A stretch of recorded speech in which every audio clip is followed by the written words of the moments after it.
Halo semuanya, hari ini kita akan belajar dengan pengenalan models di Django.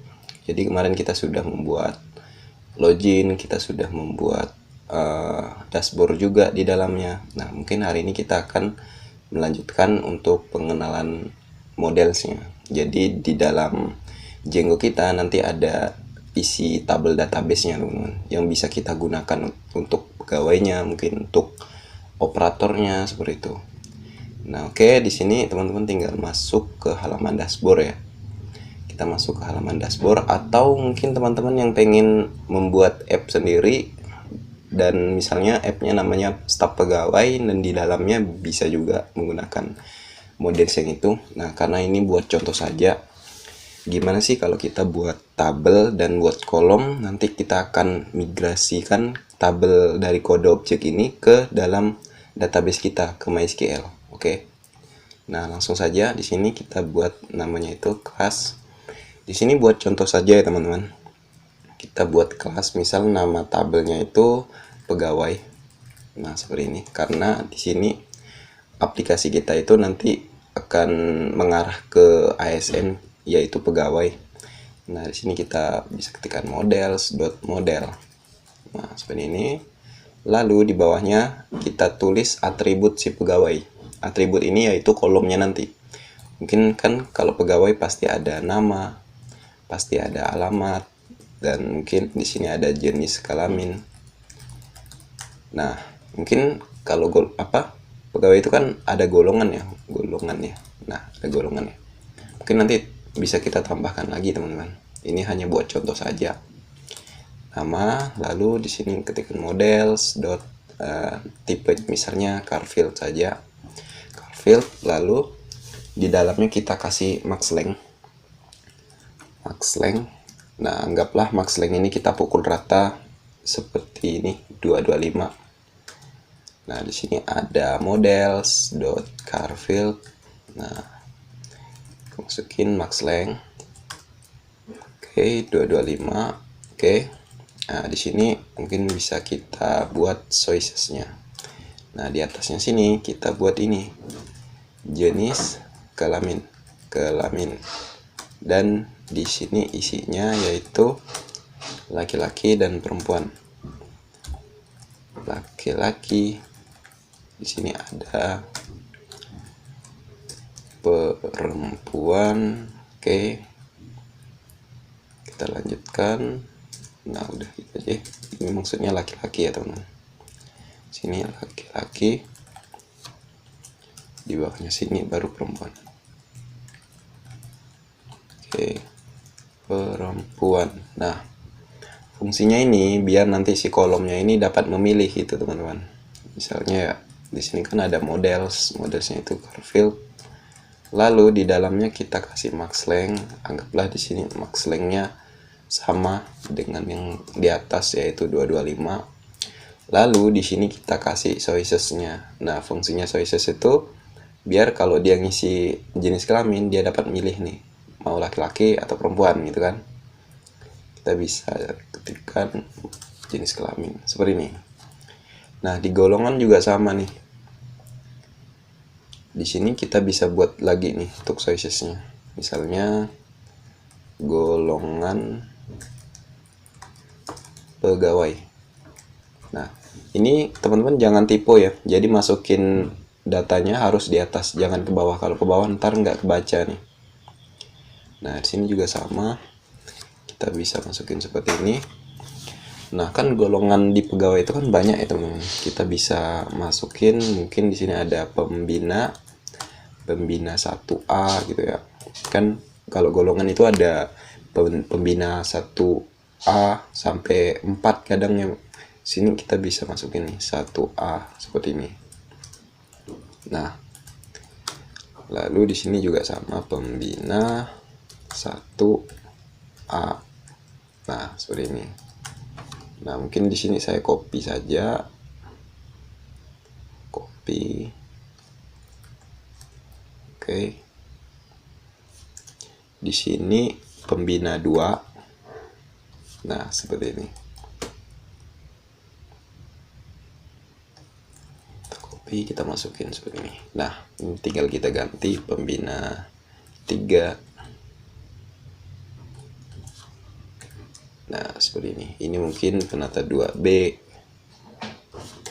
Nah, di bawahnya kita bisa kasih untuk penata. Juga ada penata.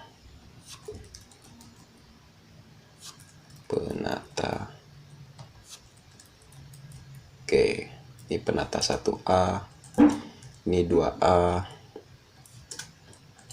Nah, di bawahnya kita bisa masukin lagi penata 3C contohnya. Ini sesuai dengan teman-teman seperti apa. Ini karena yang buat contoh saja. Penata 3C.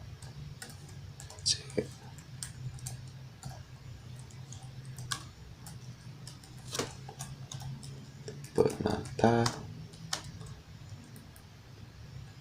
2B.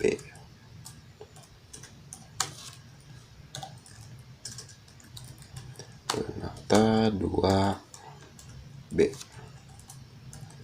Oke, seperti ini. Ini anggaplah golongan ya teman-teman.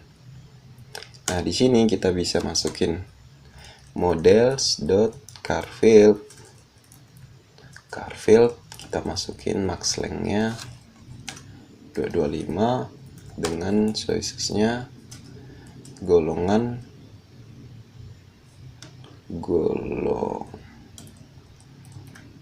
pegawai. Nah, seperti ini. Nah, di bawahnya di sini mungkin nanti teman-teman bisa isi dengan data yang lengkap karena ini kan buat contoh saja ya.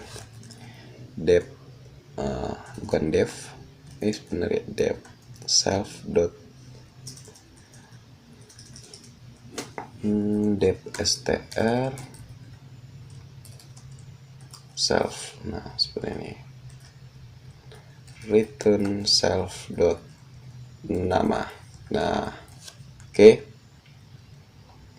Nah, di sini kalau udah teman-teman buat nih si tabel dan si kolomnya, teman-teman bisa masuk ke terminal.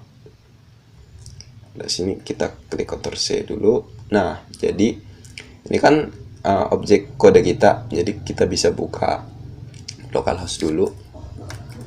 Teman-teman aktifkan XAMPP-nya terlebih dahulu. Di sini karena saya sudah mengaktifkan, jadi tinggal buka saja. Admin. Nah, kemarin kita buat database-nya, namanya ingat kemarin saya buatnya yaitu DB aplikasi di sini. Ya, jadi di sini kita bisa cek ke DB aplikasi. Nah, di sini kan jumlah tabelnya ada 10 nih. Di sini ada 10. Sini saya zoom terlebih dahulu. Nah, ada 10 nih. Nanti otomatis ada pegawai ya, teman-teman. Nah, di sini lihat. Di sini kode kita nih. Kita coba migrate.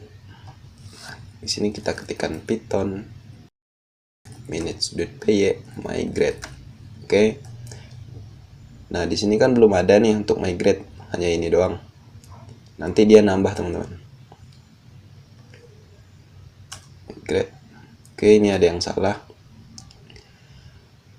Python 3 manage.py make migration.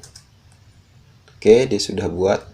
Jadi harus ketikkan make migration dulu, baru dia masuk ke sini. Nah, seperti ini. Nanti datanya akan seperti ini. Tuh. Oke, kita lanjut. Python 3 manage.py migrate. Oke, dia sudah buat ya. Nah, di sini kalau kita coba refresh. Oke, dia sudah nambah 11 ya, teman-teman. Sudah nambah 11 dan sini juga udah masuk nih ke dashboard pegawai. Nah, di sini kita bisa lihat strukturnya. Nah, seperti ini. Lihat nih, teman-teman. Nah, artinya kita bisa akses juga nih tabel yang udah kita buat nih. Jadi kita bisa buat fitur mengenai tabel yang ini seperti itu. Oke. Udah paham ya, teman-teman?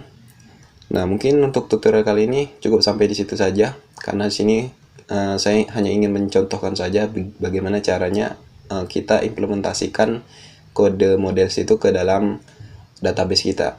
Nah, mungkin nanti kode ini akan saya pisahkan ke dalam app yang lain. Mungkin di sini kan karena pegawai, mungkin saya akan pisahkan ke app staf pegawai. Nah, mungkin begitu saja yang dapat saya sampaikan. Kurang lebihnya saya mohon maaf. Saya tutup. Wassalamualaikum warahmatullahi wabarakatuh. Sampai jumpa di video berikutnya.